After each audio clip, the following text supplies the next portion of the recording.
Assalamualaikum warahmatullahi wabarakatuh. Alhamdulillah, wassalatu ala rasulillah wa ala alihi wa sahbihi wa mawala. La hawla wa la quwwata illa billahil aliyyil azim. Amma ba'd. Sobat Miftah dimanapun Anda berada, pada kesempatan ini berjumpa lagi dengan saya Miftahul Ulum Cak Miftah. Pada kesempatan kali ini insya Allah kita akan membahas tentang hukum membaca Al-Quran sambil tiduran. Nah, namun sebelum itu jangan lupa untuk klik like, comment, share, and subscribe agar tidak ketinggalan dengan materi-materi bermanfaat, insya Allah bermanfaat dunia maupun bermanfaat di akhirat kelak. Amin Allahumma amin.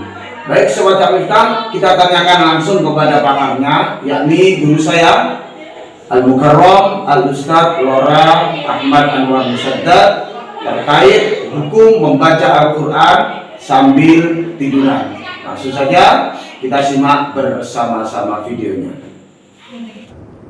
Bagaimana hukum membaca Al-Quran sambil tiduran? Apakah boleh? Jadi membaca Al-Quran itu termasuk zikir, termasuk mengingat Allah. Makanya di dalam Al-Quran, di dalam surat Ali Imran disebutkan alladzina yadhkurunallaha qiyaman wa qu'udan wa 'ala junubihim, yaitu orang-orang yang mengingat Allah sambil berdiri, sambil duduk, atau dalam keadaan berbaring. Jadi kita boleh mengingat Allah dalam keadaan berdiri boleh, dalam keadaan duduk boleh, dalam keadaan berbaring juga boleh.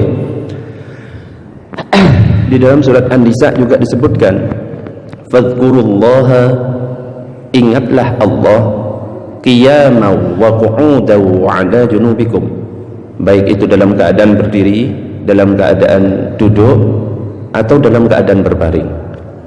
Dan disebutkan di dalam kitab Nasaihud Diniyah, walau annal qari, seandainya ada orang yang membaca Al-Quran, qara'ah, dia itu membaca Al-Quran wa huwa muhdithun, dia dalam keadaan hadas, tidak punya wudu, wa ghairu mustaqbilil qiblah, dia juga tidak menghadap kiblat, au wa huwa qa'imun, atau dia dalam keadaan berdiri, au sa'irum muttaji'in, atau dia dalam keadaan berbaring, jaza dzalika, maka boleh hal itu dilakukan.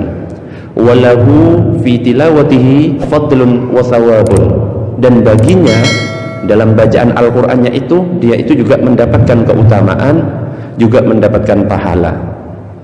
Walakin, akan tetapi, duna thawabin man yakunu ala ma dzakarnahu min husnil adab wa kamalil hayat, tetapi pahalanya dan keutamaannya itu berbeda dengan orang yang membaca Al-Quran dengan memperhatikan adab-adab seperti yang telah disebutkan. Misalkan ketika kita membaca Al-Quran, salah satu adabnya adalah mempunyai wudu, yang kedua menutup aurat, yang ketiga menghadap kiblat, dan lain sebagainya. Dan bedakan antara membaca Al-Quran dan memegang Al-Quran. Kalau membaca Al-Quran belum tentu memegang Al-Quran. Saya misalnya membaca a'udzubillahi minasyaitonirrajim, bismillahirrahmanirrahim, alhamdulillahirabbil alamin, membaca Al-Quran itu. Tetapi kalau memegang mushaf, memegang Al-Quran itu hukumnya wajib. Jadi kalau kita membaca Al-Quran sambil memegang mushaf atau sambil memegang Al-Quran, wajib hukumnya punya wudhu. Tetapi kalau hanya membaca tanpa memegang mushaf, itu meskipun tidak punya wudhu boleh, cuma adabnya kurang dan tetap mendapatkan keutamaan dan pahala membaca Al-Quran. Itu jawabannya. Wallahu a'lam bishawab.